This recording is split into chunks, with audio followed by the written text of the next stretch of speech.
This poem is entitled Barbarians. Ask them.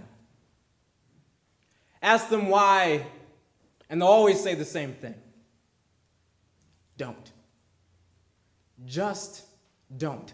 Just don't do it. Don't do it. You don't do it. Nobody does it, especially not here. Just don't do it. And no matter how much you pry and pry, their reply will always be the same. Just don't do it. A simple Google search yields no better results. It's etiquette. It's history. It's science. It's juvenile. If you do it, you are a juvenile. But you know what I think is juvenile? Caring what someone else puts on their goddamn hot dog! Ketchup, one of the most common condiments in the world, often associated with French fries, chicken nuggets, tater tots, and meatloaf.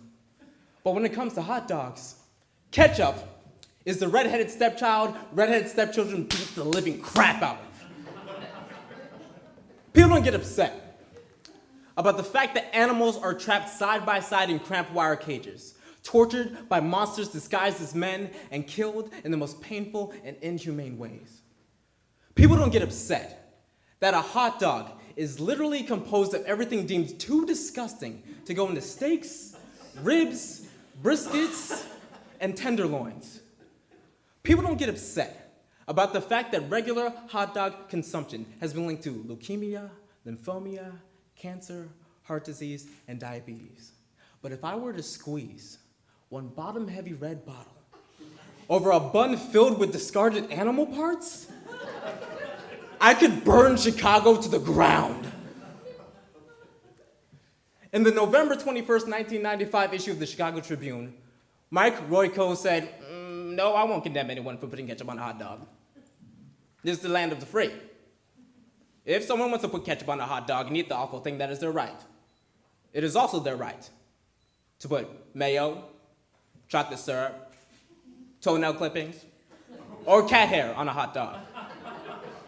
Sure, it would be disgusting and perverted, and they would be shaming themselves and their loved ones, but under this system of government, it is their right to be barbarians." Barbarians! Oh, it's science. It is scientifically proven that the complex combination of pink meat and red sauce will instantly decay your brain to that of a Neanderthal. You will rip the constricting clothing from your ape-like flesh and reach for the nearest club-like object you can find. If you are inside when consuming this meal only fits for infants, you will leap out of the nearest window you can find, but fret not. By this time, your mind will have discarded the part of it that can process pain. You will rain down all manner of hell on squirrel and pigeon and small children and feast on their flesh and bones, and as you do, a small part of you, the last inkling of your humanity, will not be able to help but notice how no one is saying a goddamn thing.